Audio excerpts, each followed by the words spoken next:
It was the hardest thing I've ever had to say to my husband. Right, there are 7 things people always get wrong.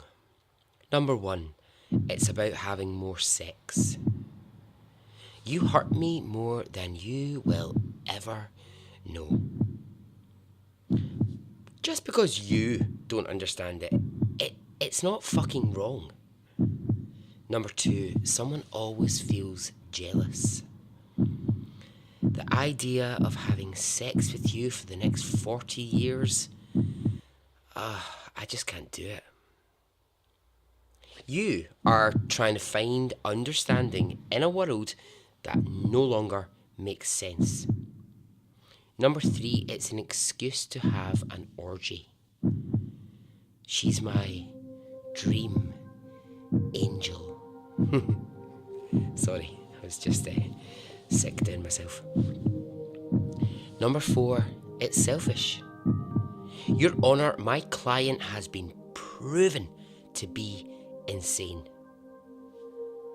That we were ever apart will one day seem like a dream, Monty. I know this. It will be you and me forever. And you may laugh. You might laugh at it, but we think it's the most beautiful thing to ever exist. Number 5, it's about fetish relationships. Everyone in love just needs to wake up and shake it off. And at what point did you decide to kill her? When this is over, my darling, we will be together forever. Number 6, it's a way to pretend you're not having an affair. Kiss and tell. Let's keep this between us. For me, it's like that scene in Dirty Dancing, and it breaks my heart every time. Love and death, fine. Throw sex in there, why don't you? Number 7, it hurts. It hurts. It hurts. Welcome to Extraordinary Stories Podcast, the Love Series.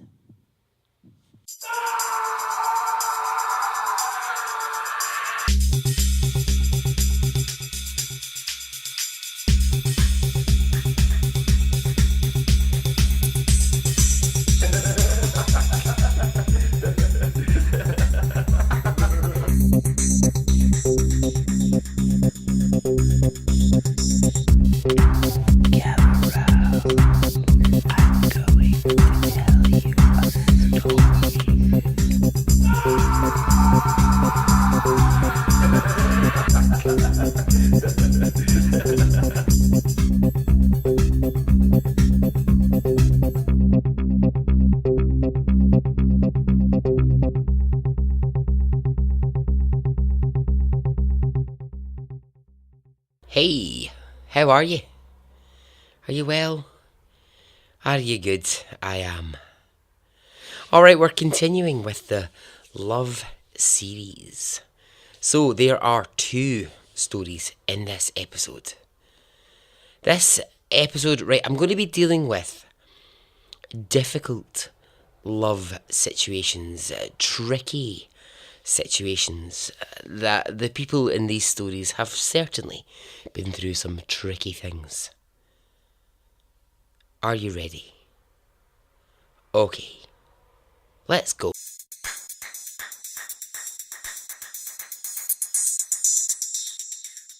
Alright, if you are someone who has easily fallen in love, great. If you've met your love and you've never really had anything to fight for, then I'm so glad. Good on you. Good for you.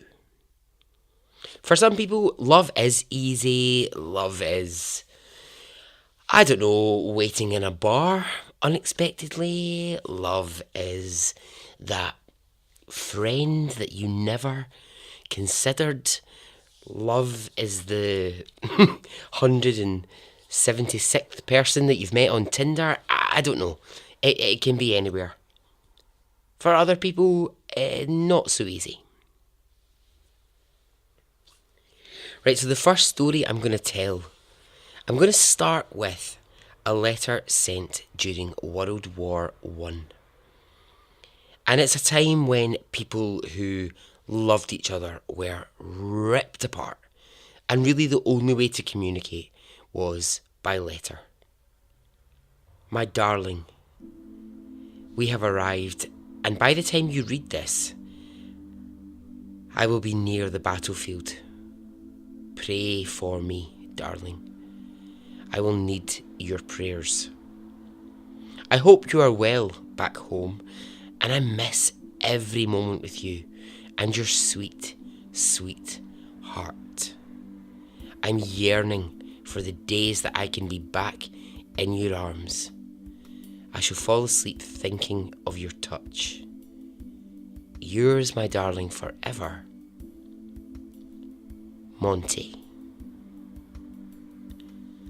Okay, so Monty sends this letter, and he is deep in World War One.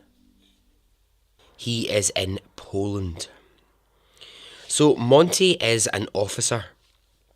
He's kind of in the middle classes. He's a powerful man, and he's playing an important part in the war. He's in his early 40s at this point. So what he is he's part of the team responsible for strategy and for planning. So Monty was born Montague Glover. What a name, Montague. It's just brilliant, isn't it? Wish that was my name. Montague Henderson. I can just hear it now. I feel like I would have been the Broadway star that I should have been if I'd been called Montague Henderson. I think it would have been amazing.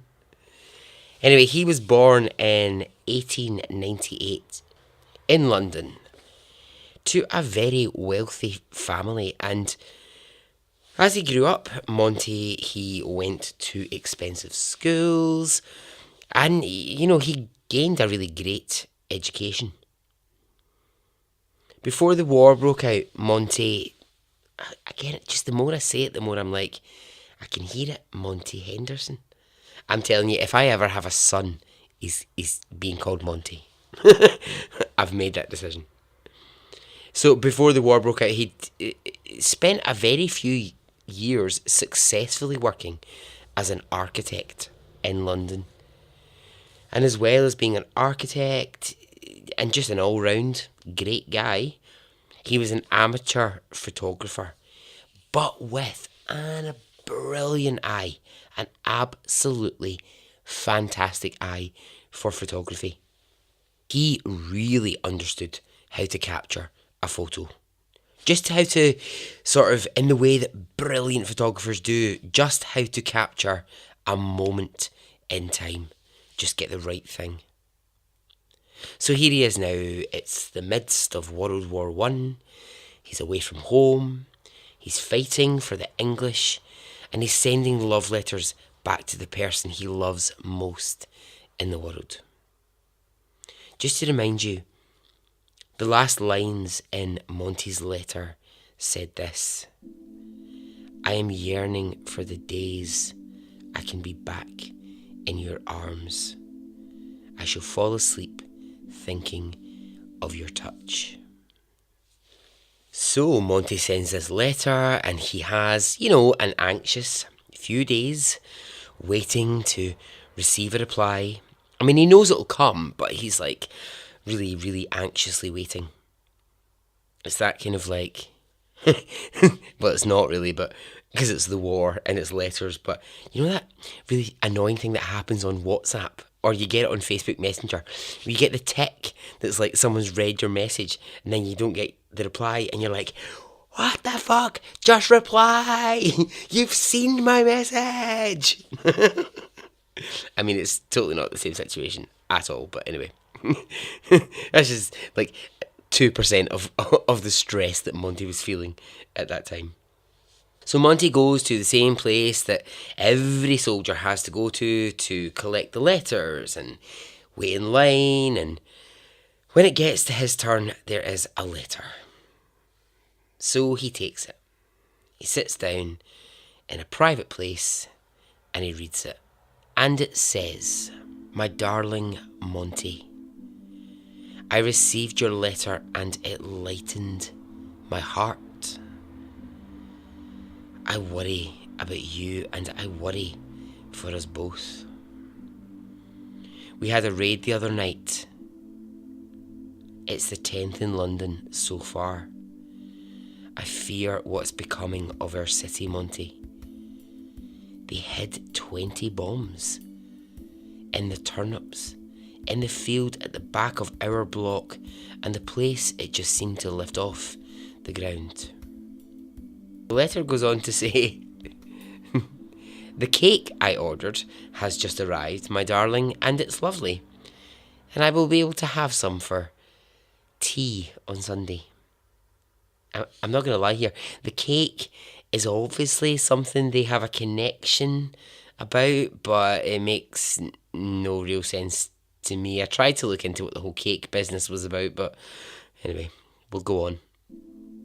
"The lads here all love the cake, my darling." Again, this cake is making a big appearance in this letter. So the letter ends. "I will be with you tonight, Monty, in your dreams. Love, R." Monty is thrilled to get this letter. He is beside himself with joy. He's away at war, and now he knows that back in London, for this particular moment, the love of his life is alive, surviving the war. So Monty, although he isn't out on the field fighting because, he's slightly higher up, he still has this great connection with the soldiers. The British soldiers, they really respect Monty. They sort of look up to him for advice. And, I guess it's one of those things, when you're thinking about the sort of hierarchy that existed in the war, it would be easy to think that those sort of planners, those more high level, were a bit disconnected from your average Joe soldier. But not Monty. He was really grounded. He had a way of just being really real with people. He might have gone to all the poshest schools. He might have worked as an architect and, become an amateur photographer. He really liked your average Joe. So the soldiers, they would come to Monty in moments of crisis, when they were scared, when they were just losing their fucking minds. Monty was there to sort of help them deal with it. So I've mentioned a couple of times that he was a photographer, and back in London he'd taken lots of photographs of impressive buildings, flowers, he sort of documented everyday life. But actually what he was really interested in was, he was interested in the working person. He was interested in what's the actual day-to-day life of London. He didn't always want to just be taking photographs of oh, that's a particularly pretty flower over there, I'll go and take a photograph. Well, for him, that was a bit boring. What he wanted to do was, he actually would rather go into pubs and actually take photographs of people having a drink together. He wanted to just document life. Real life is what Monty was actually interested in. And so now it's his turn to send a letter back to R. And he writes, "My darling, I am missing you more than I can ever say. The men are at a low ebb, and while I try to keep their spirits up, I can only try, but I don't always succeed. How I wish I were taking photographs of you right now, with you laid on the bed in front of me." Something else to mention here, Monty was not shy of taking a wee naked shot every now and then. A wee sexy pic. Who doesn't love them, Anyway, Monty continues, "My darling, when this is all over, I promise we will spend every day together, and I will never let you from my sight. We go into battle tomorrow, and I will fight with all that I have, but I will return to you. Be safe, and remember my kisses when you fall asleep. Your darling Monty. So the war continues, and Monty indeed goes into battle. Back home in London, the love of his life is waiting for news. There are raids in London, there's bombs being dropped, and these two lovers are miles apart, never knowing if the other is alive. Honestly, sometimes when I just think about the war, I just think it must have been the most horrific time. And I know that right now, there's millions of people go out to be soldiers and, go out in the army all around the world. What I'm saying is, I've never experienced that. Thankfully, I've never had the experience where I've sent a family member or someone that I loved away. And I know that people listening to this will have. And I think it's really admirable, because I just don't know how I would stop myself from going crazy if the person that I loved, the person I cared about that much, was away and I couldn't know what was happening with them all the time. So after that last letter, no more letters arrive for Monty. He's now in Germany, and he goes each day to the place where the soldiers collect their letters and their parcels, and each day there's nothing. Monty's heart begins to break little by little, day by day. Why is he not receiving any letters? He never stops going back to look for them, and then one day he finds a letter addressed to Montgomery Glover. And the letter has been sent from Egypt. Okay. Monty's heart does two things in this moment. Firstly, a jump for joy. And then secondly, it falls to the pit of his stomach. Right, okay, let's look at this. Why is Monty receiving a letter from Egypt? Well, that's because that's where the love of Monty's life now is. Who is this love? Who's the person that Monty writes to and goes to bed every night dreaming of and cries about because he misses them so badly? It's a man called Ralph Hall. Monty and Ralph had been a couple for 2 years before the war broke out. Ralph was in London in training as a soldier when Monty was sent away with the British Army. Now, I said that Monty liked to photograph real people. Well, one night, Monty was going round the London pubs, the London boozers. He was there with his camera, going pub to pub, taking some photographs, and he wanders into a London pub. You know, imagine it. Loads of Londoners being Londony, being like, oh mate, I'm from, oh that's Australian, that's Australian, what's London? I'm from London. That was pish. I'm from London. Oh, why do they all sound like Danny Dyer? That's terrible. Picture the scene. They're all wearing Union Jack dresses, and they're all singing "Knees Up, Mother Brown, Knees Up, Mother Brown," just being very, very British and very London. Well, in amongst all of these people is Ralph. And Ralph is a working class young man, 10 years younger than Monty, so he's like early 30s. And when Monty sees him, he just knows he has to photograph Ralph. He's just like, I have to photograph you. And he wants to take photographs of Ralph because he's a real man. He's a real working Londoner in this pub.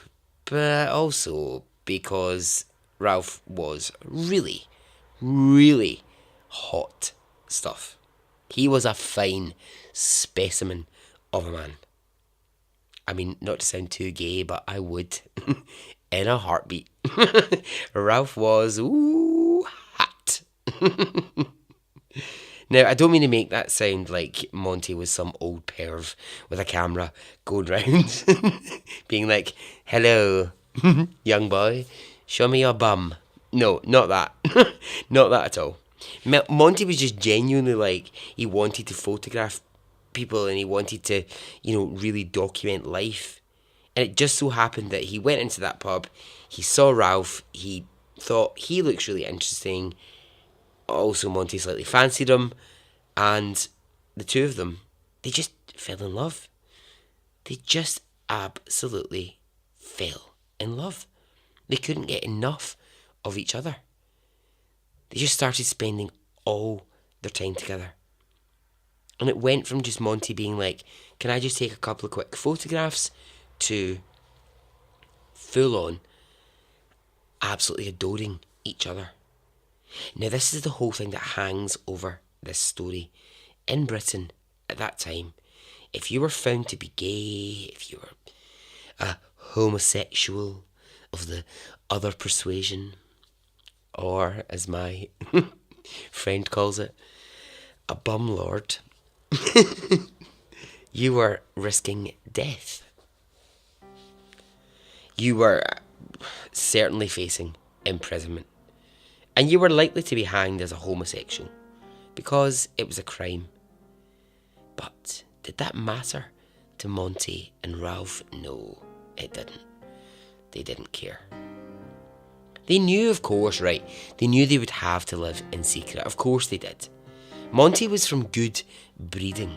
He had, he was part of the high society crowd. He was an architect. He was in all these things. Ralph wasn't. Ralph was just down your local pub, with his mates. Ralph was a labourer. He just went from job to job. He didn't have a specific career. Didn't really have a great deal of an education. So, the two men, they had to just hide it away. Ralph at one point had been like a young London boxer. He'd grown up in a really poor family. His parents went around. He'd no real family. He was kind of on his own. But when the two men met, they fell in love, and they fell hard in love. So now, let's just go back to those letters and those exchanges.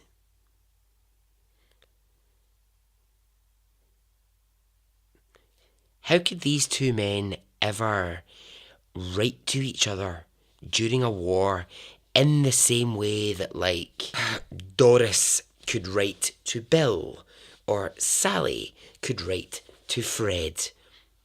No, they can't do that. They have to really think around it. Remember that every letter that was ever given, and that was, God, millions of letters, they were read before they were handed over in case they posed any sort of threat to the war. So Ralph began to just sign everything R. Monty, now he would write his name, he would write Monty, but everything from Ralph was just an R. Because for fuck's sake, if they were caught, they'd be hanged in the streets. It was just awful. So, the letter from Egypt, from Ralph.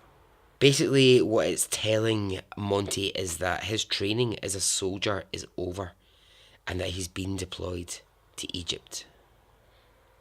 The letter that Monty gets after weeks of no communication reads this. Hello, darling, you don't know how much I miss you. I kiss the only photo I have of you every night, so you are in bed with me. I would rather have you here with me.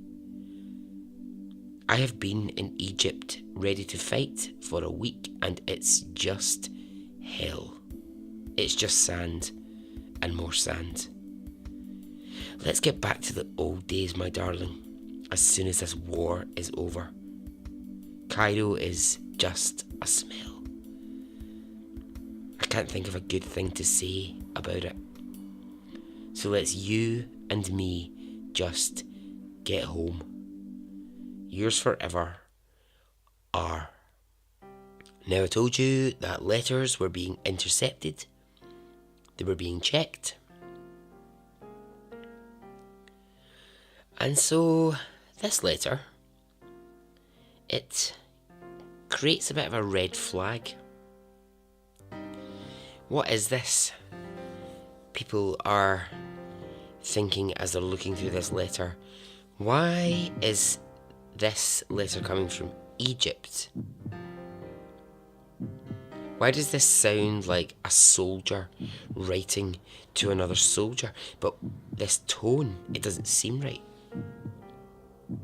Monty, he gets called in to explain, and this is what he does. Have you ever been in the situation where you know that what you need to do is you just need to lead with honesty? You know that way that just sometimes there's no point lying. There's no point trying to spin a story. There's no point trying to lie your way through something. Well, this is exactly what Monty does in this moment. He just goes, I'm just going to be honest. He says, this letter is from a man that I love, and he's called Ralph Hall. Ralph Hall, he says, is the love of my life. And while I'm here fighting in the war, he's in Egypt fighting the war. And when he writes to me, it's the most precious thing. I wait for his letters and he waits for mine.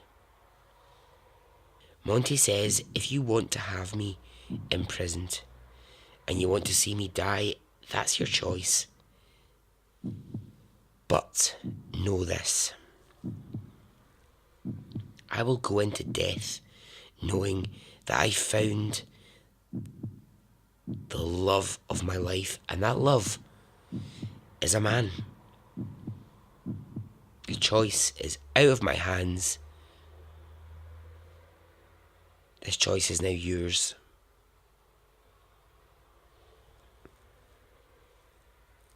No further action is taken on the letters.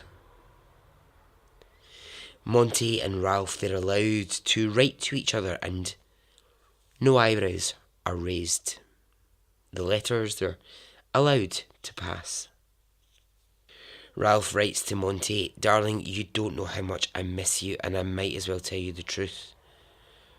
I have been letting myself go, and I have been crying over you, and I've been calling out for you. The lads say, who is Monty? To me. And when I say, what do you mean? They say, you fell asleep drunk and you were calling out the name Monty in your sleep. I need you next to me. Please tell me this will be all over soon and we can lie in bed together and you can tell me funny stories and you can do your silly voices and make me laugh. Monty, I will be here for you all night, Monty. I am ready for you. Forgive me if this letter is sentimental, but tonight, darling, I am drunk. Because being drunk is how I can deal with you not being next to me. Yours, forever, Ralph. So, eventually the war ends and it's now 3 years since Monty and Ralph have seen each other. And they both make their way back to London. Neither of them has a clue where the other one is. In complete desperation, they go around the city and they try to find each other. They go to bars, they go to parks, they go to any place that they can that they think that might show a sign of the other. They take photographs and they start going to strangers and going, have you seen this guy? He's called Monty. Or, do you know this guy? He's called Ralph. When people ask, well, who is it? They say, oh, it's my brother. It's my cousin. So they're both doing the exact same thing. They're both searching the city for each other, and they cannot find each other. Both of them are starting to now believe that they might never see each other ever again. Eventually. 2 months after the war has finished, Monty is standing in a bar when the door opens, and as always, every time a door opens in a bar, he looks up, hopefully, just in case. And what does he see? He sees Ralph walk through the door.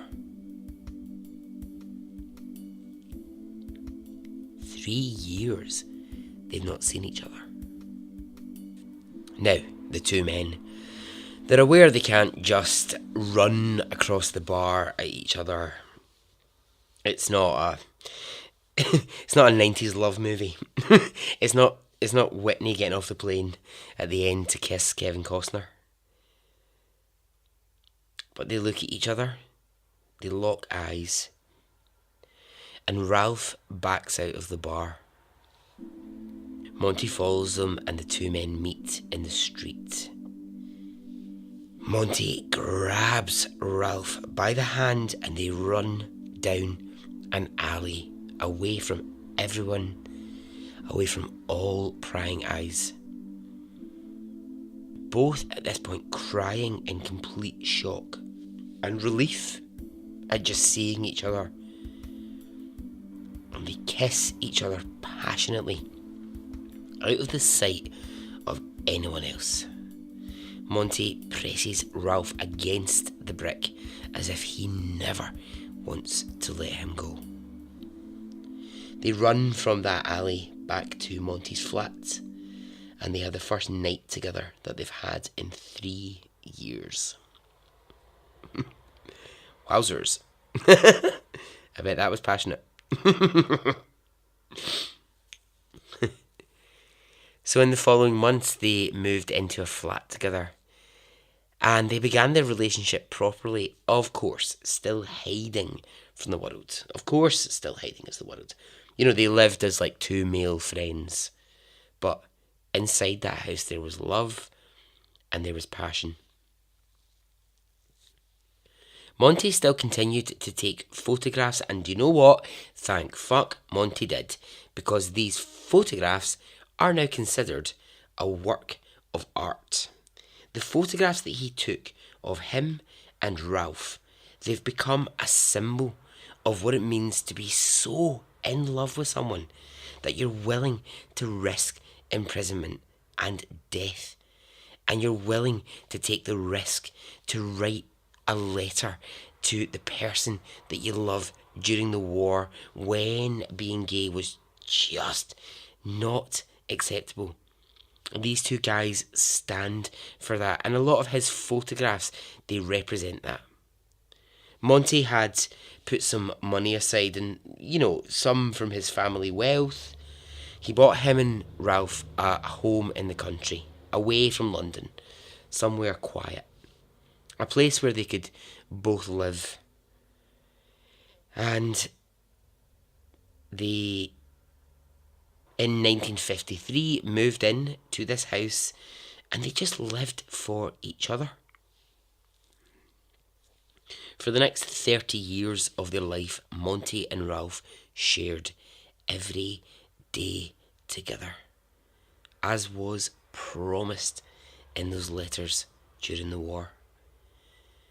Monty's family wealth meant that they needed for little, but Ralph was, you know, he was a proud guy. He went out and he did some work as a local handyman. He didn't have to, but Ralph felt that he wanted to. He wanted this really lovely life, but he didn't want it all to be paid by Monty.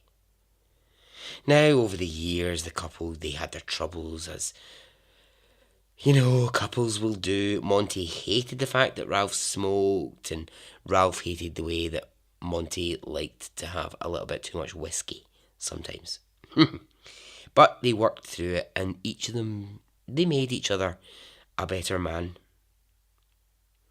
The love of photography, it didn't ever leave Monty. And again, I mean, I think a bit ahead of his time here, in the 60s and the 70s and the early 80s, what he would do is he would take photographs of him and Ralph in their daily life, and he called it the Gaze at Home collection. What a title. The Gaze at Home. But it was just photographs of them like enjoying a cup of tea as they were getting older, or enjoying gardening together as they were in their 60s. But, you know, well, because also Monty quite loved it, there were some quite explicit photographs in there too. Chill out, Monty. What I think it's so important that Monty wanted to document this life. His life that, you know, he lived with Ralph, but he knew could never really be public. No one could ever know he was so desperately in love with a man, but through his photography he was able to sort of communicate that to the world, you know, in another way. After 30 years together, Monty starts to become ill in 1982. He suffers a bad chest infection and he dies in his 70s. The chest infection, it takes hold of him, and before long Monty's told, well, there's very little that we can do. And in 1983 he goes into hospital and he never comes back out. And when he dies, Ralph is holding his hand. By this point, homosexuality is decriminalised. You can be who you want to be, and Ralph proudly holds his partner's hand as he dies. Ralph returns to their home, the place they'd shared for 30 years.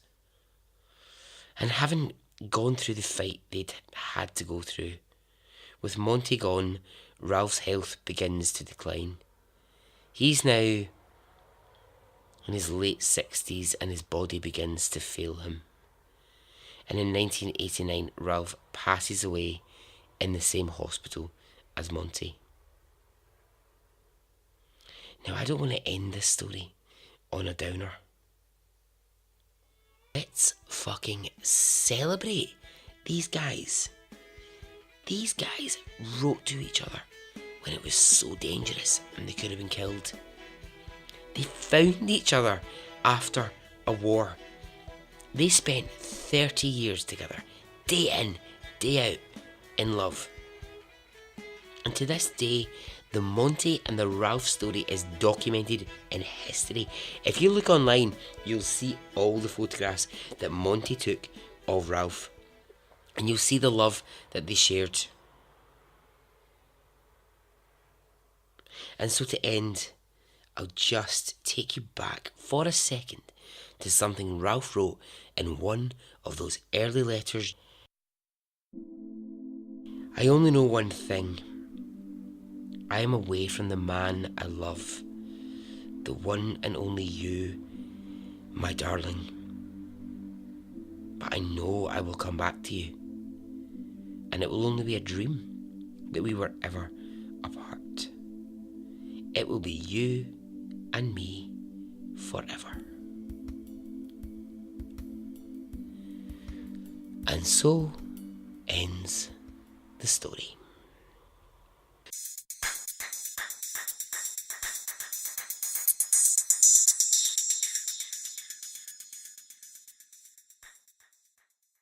So the letters between the two of them, they've been published in lots of different books. There's been lots of different gallery exhibitions showing the photographs, showing the letters that they sent during the war.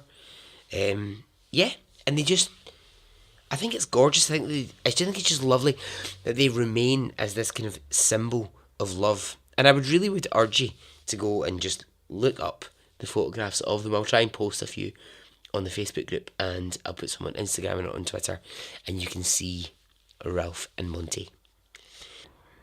Okay, so on to the second story. This time it's not the war. No, we are much more up to date. It's not too long ago This story actually sort of happened, let's see, about 2005. So, what happened to 9 individuals in 2005 who formed a group and thought that they were invincible? Well, a group of 9 Australians, they were in Indonesia, Bali, to be precise. So they'd all been living there, like, individually. They didn't know each other, but they'd all been there backpacking or, living there for a couple of years and doing whatever. And sort of, they'd all got to know each other. They got to know each other really because they were all Australian. They'd made this little group. So here are the 9 of them. There's a mix of ages, backgrounds, but they'd sort of bonded together as a group. Now, in 2005, they decided, as a group, one night in a bar, they were going to make some money. And so they created a plan. All great stories start with, they created a plan. Their plan was to smuggle heroin out of Bali, because they could find it really cheap in Indonesia, and they could take it to their homeland of Australia, and they would make a fortune selling it there. The ringleader, a man called Andrew Chan, he convinced the group, you will not get caught. I will make this so smooth for us, you will not be caught doing this. Sure. Yeah, absolutely. It's foolproof. Fucking hell. Has Andrew Chan never seen any TV programme ever about people smuggling drugs? It doesn't work, you fucking idiot. It just doesn't work. Like, you can try it, it just doesn't work. So, unfortunately, the 9, they agree. 8 men, 1 woman. They go into this believing that when they get to the homeland of Australia, they'll be rich beyond their wildest dreams. So, I mean, this is where this is where it all goes wrong straight away. The 9 of them attempt to get on the same flight from Bali to Australia with kilos of heroin. I mean, I'm sorry, right? I think in this situation, I would have been a better leader than Andrew Chan. I think you would have staggered the flights, maybe. You would have tried to smuggle it out the country in different ways. I'm not saying I know anything about drug smuggling, because I don't, but I wouldn't have put 9 people wearing all the heroin in the world on the one fucking flight and then being like, fingers crossed they don't get caught. Oh, I really hope they don't get caught. Fucking hell, man. They've literally got it, right? Unbelievable. They've got it just like taped to their stomach. They're just wearing bags of heroin on their stomach, on their back, down their legs, and it's just literally round with, taped on with a bit of sellotape. For fuck's sake. I mean, this is also post 9/11. Did they not know that every airport in the world is high security? Fucking idiots. Now, if we've ever learned anything from the press, we know Indonesia does not take kindly to the smuggling of drugs. And so, of course, all 9 are caught at the airport. They're not even allowed to board the flight to Australia. They're put into prison cells. They are immediately arrested for attempting to smuggle drugs, and Andrew Chan, the ringleader, he ends up in this situation, sentenced to death. The other guilty parties, they're sentenced to life in prison, in a Bali prison, with no chance of parole.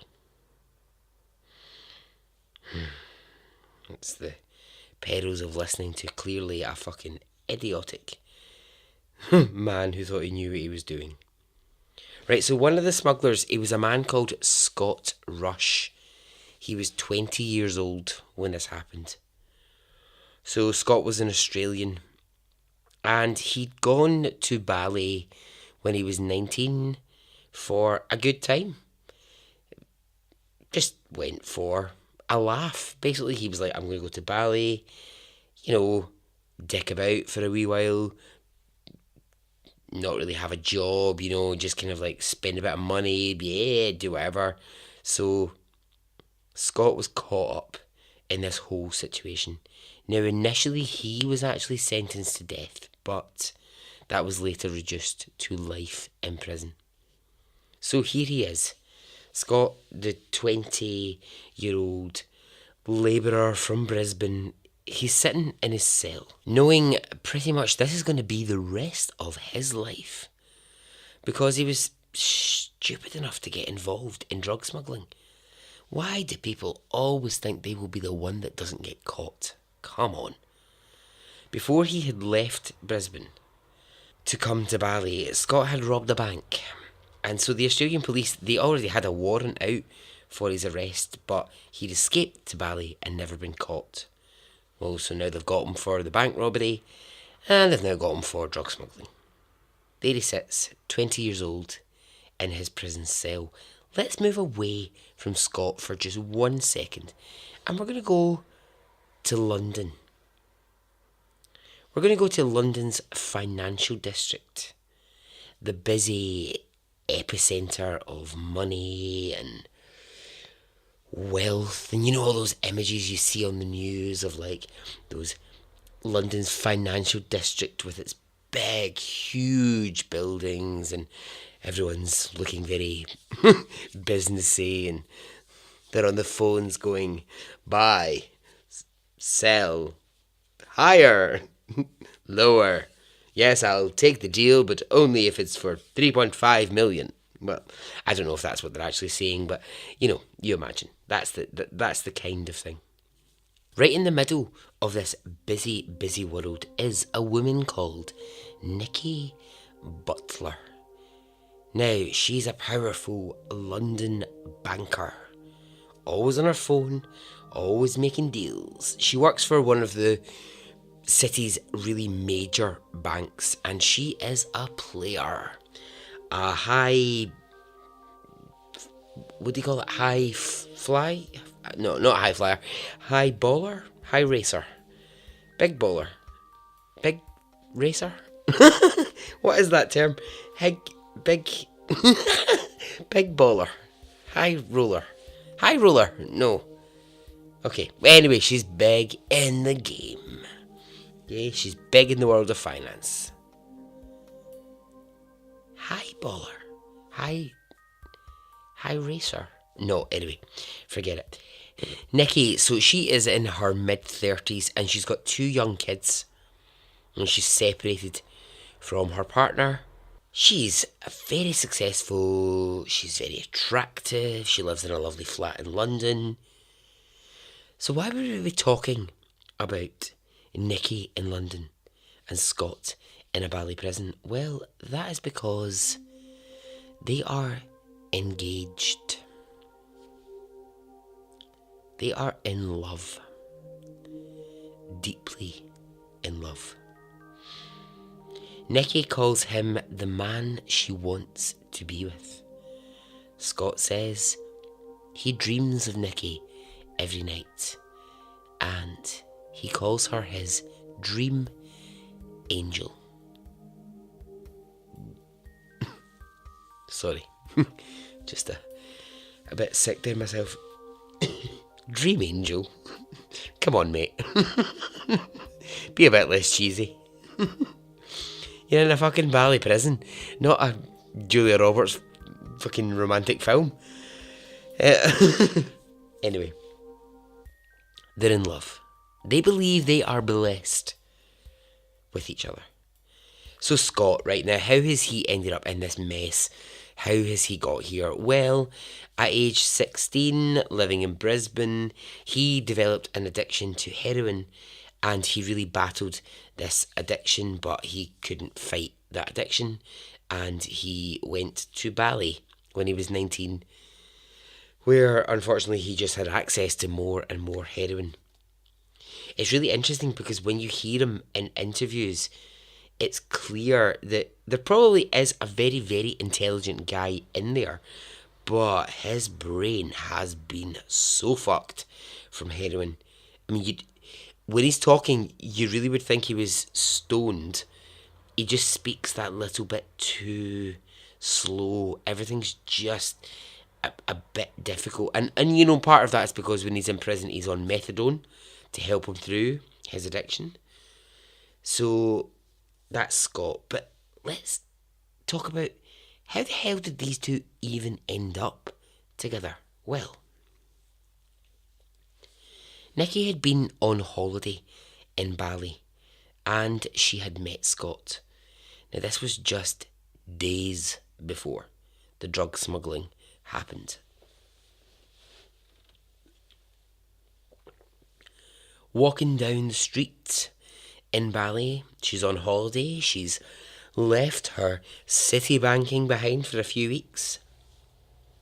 She's there in her wee, lovely summery outfit, walking down the street, and she sees an absolutely gorgeous man smiling at her from a bar. And as she passes, he rushes out into the street and he offers her a drink. This man, Scott Rush, well, he buys Nikki a beer. They start to chat. They get on really well. And as the day goes on, they just have more and more beers in the sunshine. Nikki's thinking, yes, this holiday is brilliant. This holiday is amazing. She describes that their first day and evening together was hot and sweaty. By the end of that day, that first day of meeting him, Nikki had really fallen for the young Australian. Now, soon after they'd had sex and it was finished and it was time to go, he had promised her that he would call her. Scott had said to Nikki, I promise, give me your number and I will call you. But he never called. He never called because in the days after his hot and sweaty time with Nikki, that's when he's going to try to smuggle drugs out of the country. So when the call never comes from Scott, Nikki just, she's a bit gutted. She's a bit sad about it. She thinks, I really liked him.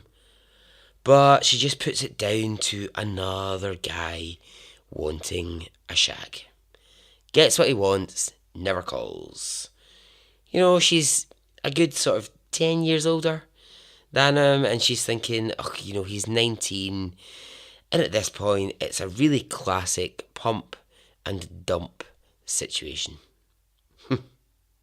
So Nikki returns to London and the world of banking, and she's still thinking about the great sex that she had with the young Australian, the day that they spent together, but she's not really thinking that they'll ever see each other again. But it bugs her because she thinks, I thought we had a connection. I thought there was something between us, but maybe I was wrong. So Nikki is at home. She's never forgotten Scott. She's back from Bali 2 weeks now, and she's getting on with her life. And she's watching the news one night, and she sees the story of the Bali 9, the drug smugglers, and unbelievably, she sees Scott on the TV. So she sees footage of him being marched out of the airport by Bali police, and she cannot believe it. She's thinking, is this the man I spent that incredible day with? Surely it can't be. Surely that's just got to look like him, or, you know, just be someone who is familiar to what he looks like. But she hears his name on the news, Scott Rush, and she knows, yeah, that is him. That is that same guy. So immediately she starts making calls to Bali police. She's trying to track down what the hell's happening. Where is he? What the hell's going on? What she finds out is that he's in a Bali prison somewhere. She's not told where straight away. But do you know what she does immediately? She books a flight to Bali. So strong is her love. Nikki's love is so strong after one day with this man that she decides she needs to fly back out to Bali to be with him. So Scott, at this point, well, he's in prison. His life's now just a mess.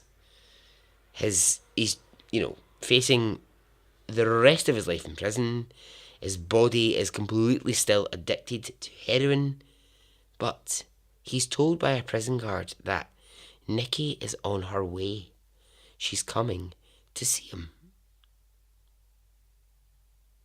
A prison psychologist has some visits with Scott at this point and concludes he's anxious and thought disordered. He's an anxious, lonely and terrified young man. He's trying to find understanding in a world that no longer makes sense to him. So Nikki gets to Bali and she's able to work out what prison he's in. And through lots of really difficult conversations and through lots of bits of boring paperwork, eventually she gets to see Scott in his cell. Now, he is stunned that this woman has travelled the distance to see him. And she's there to tell him that she loves him and that she will be there for him. And he tells her that he also is in love with her. I'm just going to say, they spent a day together. And I know how quickly you can fall in love with people. I know how fast you can fall in love with people, but just seems they spent a day together. They spent a hot, sweaty night together. And now she's flying from London to Bali after one day to visit a man in prison and tell him that she loves him. But, I'm non-judgmental. Let's not judge. She spends a few days with Scott. Well, I say spends a few days. He's in prison. She visits for a few days. And then the time comes when she has to return to England and leave him. So during their time apart, what they do is they write letters to each other. They call each other on the phone. But what they do is they commit to each other as a couple. They say, yes, we are a couple. I mean, I'm not really sure that Scott's got very many other options, to be a couple, unless he suddenly decides he loves men and he's going to start getting some prison loving going. So he's pretty much got Nikki and really not much else. Back home in England, Nikki's friends are asking her, is this what you really want? Do you really want to be in this relationship? And they start asking, and I think it's good questions for a friend to be asking. They start saying, are you having a midlife crisis? Is Scott the equivalent of buying a sexy, racy car Is it the equivalent of getting a boob job? And she says, no, I love him. I absolutely love him. Okay, fine. If you love him, you love him. Nikki, she flies over to see Scott when she can. Now remember, she has got 2 young kids. She's working about 60 to 70 hours a week, so it's not always easy to do that. Scott doesn't really have as much going on for him. Over the course of 2 years, Nikki visits Scott 4 times. And all the while they're still writing, they're still calling each other on the phone, they're still writing love letters to each other. Now, one of the questions that comes up is, and I think it's fair enough to ask, do the couple have any kind of physical relationship? Well, do they need it? Is another question. Some couples, they just live sexless lives. That's cool. That's fine.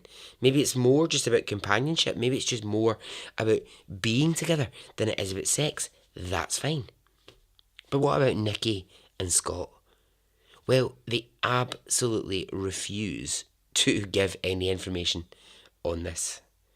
Nikki goes to the prison, she visits Scott, and they do get private time together, but neither will ever say what happens in that private time. Fair enough. It's your sex life, it's your relationship. But just give us the details, because that would be really good. That's terrible. I just want to know. Are you shagging? Are you not? Now, the story of Nikki and Scott. Well, it begins to make its way into the papers and in the news, but only in a sort of small way. A little article here and there pops up. And it makes people kind of, just glance a little bit at the story. And the sort of questions that are being raised are, is Scott just using Nikki because she has money? I mean, he's got nothing but a prison cell. So is he just looking at this and going, great, here's a wealthy banker from London. Great, why would I not want to be involved with that? She's willing to travel to Bali and visit me in a prison and send me some money, then why not? Another question raised by the press is Nikki so desperate for love that she is willing to give herself to a heroin addict who is in a prison miles away? But the pair, the two of them, they insist what is driving them is love. They intensely want each other. Scott says any suggestion that it's about money, he gets very angry. He takes that very hard. He's like, no. And asked about why she's into this man, Nikki says, look, his crime was stupidity. That's all. I love this man. So on one of her visits to see Scott, it's been months and he's in his prison cell. And there's prison guards around. And in the next cell, there's criminals locked up, and there's Nikki and Scott, and they're talking through the bars when all of a sudden he drops to one knee, and Nikki is shocked. He says this: I love you, and you love me. And I think that we can have a happy ending. Alright, Scott, mate. Chill out with your happy ending chat. No, seriously. He asks Nikki if she will marry him. She takes a moment and she says, yes. Right, I'm going to ask you this, and please send me your thoughts. Would you get engaged to someone in prison in a life sentence? Would you? Okay.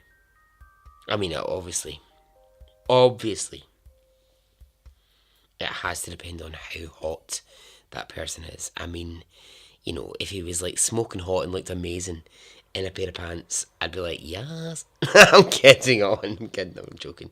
But it's a real thing to, consider. But not for Nikki. Nikki had no doubt in her mind. This was the man that she wanted to marry.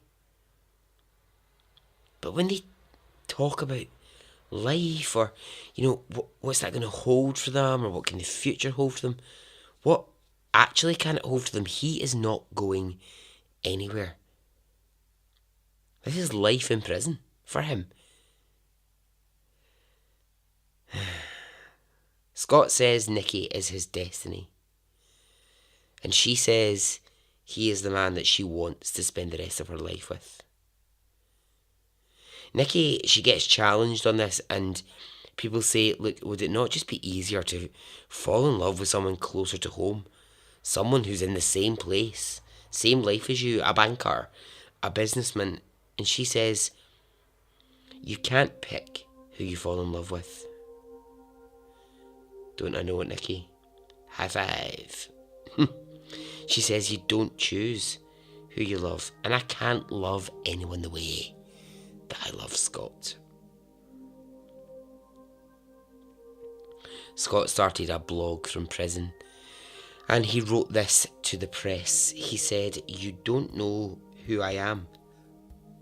You may already know my name, but don't think that you know who I really am. You've only seen one part of me from limited sides. I am a person with a past. Like all children, I grew up and I reached for the sky. I was forever curious and inquisitive. I was constantly asking why. I've grown up to be a caring person with an impressive wit. I was living and loving life, but I knew these years wouldn't last. I'm a compassionate person. I have empathy. I share in emotions. I laugh and I cry. I've made mistakes and I'm paying the price. Is the price too rich for what I deserve? I know I have to face the truth and do the time that I serve. My future is uncertain, and this is a wave that I have to ride. In all of the controversy going, please remember I am a human being and I need to love. Nikki and Scott remain engaged to this day. Scott has appealed many times to get out of prison. He's used but look, I've got the love of a good woman strategy, but the courts they won't heed it. Scott isn't obviously going anywhere, so it's up to Nikki to do the work. She pays now for all of Scott's legal bills in his attempt to get free. She sends him money in prison that he can use. She buys him clothes, sends him care packages. But the couple remain engaged and not married. Hundreds of thousands of miles apart. Nikki goes to work in a busy London financial district, and Scott sits in a prison cell. They continue to write to each other and call each other, and now they can use Skype to have date nights where Nikki sits at home. She can make a meal, she can open a bottle of wine, and as she sits in front of her computer, she can look at Scott in his cell, and together they can have a Skype date. I mean, I'm not gonna lie. I would be fucking livid. I'd be like, if I saw that person sitting there being like, how lovely is my steak. I'm just going to drink my, what's that wine? Chablis, whatever it's called. I don't know if that's what you call it. I'm not a wine drinker. But you'd be like, I'm just in my prison cell. I'm just going to have my dry bread, and that will be lovely for our Skype date. Many, many, many newspapers over the years have tried, and TV shows actually, have tried to get Nikki and Scott to talk, but they just won't, because their answer to everything is the same all the time. It is, we're in love. We are in love. The great old British press, a genuine, respectable British newspaper reached out to Nikki and asked this question: are you mental? Are you mental? Was the question that she was asked, and she just wouldn't answer it because she was like, no, I'm not going to answer that. She never needs to answer that question, because in her heart she believes that she loves Scott and that he loves her. And so in 2019, nothing has really changed. Nikki still makes the trips to see him. They're still engaged. They're still in love as much as they ever were. Nikki says this: when you love someone, you go the extra distance. You do all that you need to do to keep that love alive. I adore Scott, and he will forever be mine. Scott says, I just can't believe that a woman who lives in another country would give me her love. I am one lucky guy.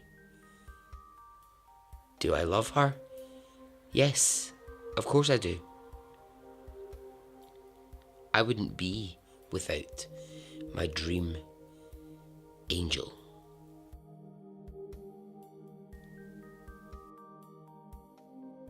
And so ends the story. Alright, okay, well, I hope you enjoyed those two stories in the love series. Get in touch, let me know your thoughts. I hope that you will have some interesting things to say, and I'm sure that you will. If you want to get in touch, where can you do it? Oh, I don't know, it's not like I say it every single episode. There's Twitter, there's Facebook, there's Instagram. You can email me. Just get in touch. Just say hi. Join the Facebook group. It's amazing. You'll not be sorry that you did. Okay. Until the next episode in the love series, I love you. I'm not going to lie, if you were in a Bali prison, I might have to think about whether I would come and visit you, but I would be sending you love thoughts. Okay. Goodbye.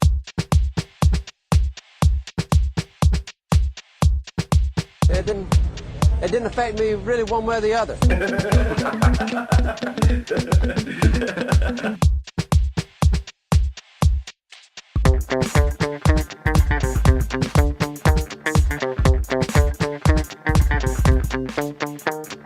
I would imagine from the look on his face, let's get it on, let's do it, let's get it over.